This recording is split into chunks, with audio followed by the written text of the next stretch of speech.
सब कुछ समझने के बावजूद भी अगर आपके मन में बार बार वही वही ख्याल आते रहते हैं, वही वही क्रियाएं आप दोहरा रहे हैं, तो या तो आपको ओसीडी यानी ऑब्सेसिव कंपल्सिव डिसऑर्डर है या फिर आप अंधभक्त हो। No politics please. मैं ओसीडी के बारे में सब कुछ, क्या है ओसीडी, क्या है ओसीडी के लक्षण, मन में अगर बार बार निकालने पर भी न निकलने वाले कुछ जिद्दी विचार, संभाले न संभलने वाले कुछ करने का आवेग, या हटाने के बावजूद भी न हटने वाले चित्र जो अनचाहे हैं, फालतू के हैं, मन में घुसते ही चले जाते हैं। इन सब के साथ मन में उन विचार आवेगों के अनुसार सब कुछ समझते हुए भी बार बार वही क्रियाओं को आप दोहराते हैं, तो आपको ओसीडी हो सकता है। ऐसा तो पप्पू को भी होता है।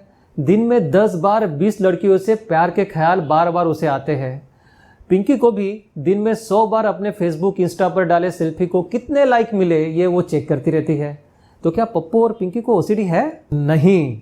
अगर ये लक्षण हर दिन आ रहे हैं, 1 घंटे से ज्यादा रह रहे हैं, जिस वजह से एंग्जाइटी यानी घबराहट युक्त चिंता या डिस्ट्रेस यानी मन की तकलीफ बढ़ जाती है, रोजमर्रा के काम धाम आपके बिगड़ जाते हैं, तो ही इन लक्षणों को हम ओसीडी की बीमारी कहलाएंगे। कभी कभी मेरे दिल में ख्याल आता है कि जैसे तुझको बनाया गया है मेरे लिए। ओके, कभी कभी आता है ना, तो ओसीडी नहीं है। अच्छा, कौन कौन से बार बार विचार और क्रियाएं होती है? चेकिंग, बार बार चेक करना, ताला लगाया कि नहीं, सही मैंने लिखा है कि नहीं पेपर में। वॉशिंग, बार बार हाथ धोना, कपड़े धोना बार बार, घर को बार बार साफ करना।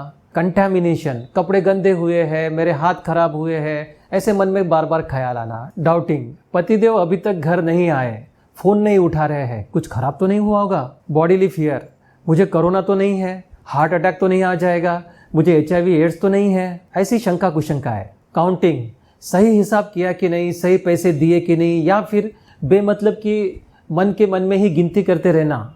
इंसिस्टेंस ऑफ सिमेट्री, चीजें ऐसे ही, इस प्रकार ही समानबद्ध रहनी चाहिए, जब तक नहीं रहेगी तब तक चैन नहीं, जगह के जगह पर ही रहनी चाहिए। एग्रेसिव थॉट्स, किसी अपनों के बारे में, भगवान के बारे में गंदे विचार, मरने मारने के विचार, जिसमें मन में बहुत गिल्ट, अपराधी बोध की भावना आती है। क्या मैं अपने ही लोगों के बारे में, भगवान के बारे में ऐसे निज स्तर तक सोच कैसे सकता हूँ? दोस्तों, भगवान अपने जैसे कम बुद्धि के नहीं है। वे जानते हैं कि ये विचार आपके नहीं है, आपके ओसीडी के बीमारी के हैं। किसे होता है ओसीडी? ओसीडी किसी को भी हो सकता है। आपके पहचान के 100 लोगों में से आधे से 3 लोगों को ओसीडी की बीमारी है। ये आधा आदमी कौन है? अगर घर में किसी करीबी रिश्तेदार को ये बीमारी है, तो अनुवांशिकता से बचपन में ही ओसीडी की बीमारी विरासत में मिलने की बाकी लोगों की तुलना में ज़्यादा संभावना होगी। आपको विरासत में जायदाद मिले या ना मिले। देवी और सज्जनों, कुछ खास तरह के व्यक्तित्व गुणों वाले लोगों में भी ओसीडी होने की ज़्यादा संभावना होती है। आप अपने में ये गुण जरा चेक करो तो। क्या आप अवॉइडेंट यानी शर्मीले हो? डिपेंडेंट यानी हर चीज के लिए दूसरे पर निर्भर रहने वाले हो? क्या आप हिस्ट्रियोनिक यानी जिनको लगता है कि सारी दुनिया उनको ही देख रही है, ऐसे हो? या फिर आप परफेक्शनिस्ट यानी जो हर चीज को बिल्कुल परफेक्ट अपेक्षित करता है, ऐसे हो? ऐसे व्यक्तित्व गुणों वाले लोगों में ये बार बार दोहराने वाली बीमारी ज्यादा होने की संभावना होती है।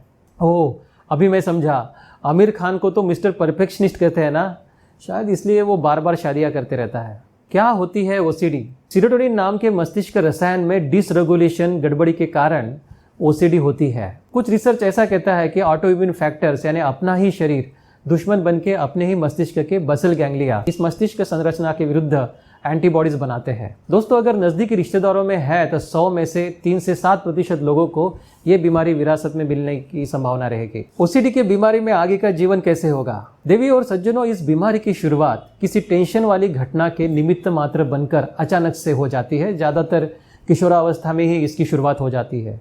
बहुत लोगों को तो कई सालों तक पता ही नहीं चलता कि ये बार बार आने वाले विचार, ये बार बार होने वाली क्रियाएं एक प्रकार की बीमारी है और इसका इलाज भी हो सकता है, उन्हें पता ही नहीं रहता है, तो वे सहन करते रहते हैं या फिर शर्म के मारे दूसरे को बताते नहीं हैं। कुछ लोग इस बीमारी के साथ साथ डिप्रेशन, नशे की लत, एंग्जाइटी यानी घबराहट और टिक डिसऑर्डर, टोरेस डिसऑर्डर यानी ये हमारे मूवमेंट डिसऑर्डर होते हैं, इन बीमारियों के भी साथ साथ में शिकार हो जाते हैं।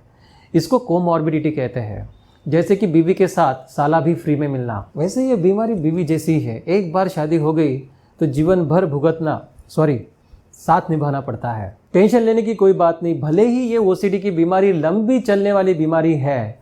अगर सही उपचार नहीं किए तो जीवन के कई दशक की बीमारी खाने वाली है। अगर आप सही समय पर इस बीमारी को पहचान कर सही ट्रीटमेंट लेते हैं, लक्षणों में बीच बीच में कम ज़्यादा होने के बावजूद भी आप आशावादी रहकर, डॉक्टर का साथ देकर, डॉक्टर से अलग अलग दवाइयों में सही बदलाव कर आप एक अच्छा जीवन जी सकते हैं। लंबी बीमारी, बीच बीच में कम ज़्यादा और अच्छे जीवन के लिए लंबा ट्रीटमेंट, ये याद रखिए। और साथ में ये भी याद रखिए कि बीवी बीमारी नहीं है, अर्धांगिनी है।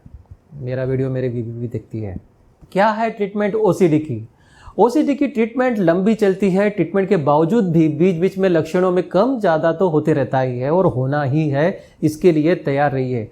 अच्छा होने के बाद दवा बंद कर फिर से ओसीडी उमड़ आने की संभावना ज़्यादा होती है, इसलिए दवा बंद मत कीजिए डॉक्टर के सलाह बिना। कुछ रिसर्च ये कहता है कि फार्माकोथेरेपी यानी दवाइयों से चिकित्सा और साइकोथेरेपी एंड काउंसलिंग यानी बिना दवा वाली मनोवैज्ञानिक तकनीक चिकित्सा दोनों अगर साथ साथ में दी जाए ना, तो दूध में घी शक्कर ऐसे ट्रीटमेंट के अच्छे नतीजे मिलते हैं। अगर आप युवा हैं और पहली बार ओसीडी को आपका डायग्नोज हुआ है तो सिर्फ साइकोथेरेपी यानी बिना दवा वाली मनोवैज्ञानिक चिकित्सा आप ट्राई कर सकते हैं। साइकोथेरेपी यानी बिना दवा वाली मनोवैज्ञानिक चिकित्सा में अलग अलग तकनीकें आपको सिखाई जाती है, जिसमें आप अपने विचार, कुछ करने की लालसा से पैदा होने वाली एंग्जाइटी, बेचैनी, घबराहट, बार बार दोहराने वाली बाध्यकारी क्रियाएं, इनको रोकने वाली तकनीकें इसमें शामिल है। उदाहरण exposure technique, response prevention technique, ये एविडेंस बेस्ड टेक्निक है। स्टॉप टेक्निक भी किसी किसी मामले में उपयोग में आती है। दवाइयों की चिकित्सा में ऐसी दवाइयाँ आपको दी जाती है जिससे ओसीडी में हुए आपके मस्तिष्क के रासायनिक बदलावों को सही किया जाता है। दवाइयों की चिकित्सा लेते समय यह बात आप पक्की कर ले कि इस बीमारी में दवाइयों का डोज सामान्य से जरा ज़्यादा ही मात्रा में रहने वाला है और ज़्यादा ही मात्रा में लगता है और काफ़ी लंबे समय तक आपको ये दवाई लेनी पड़ती है।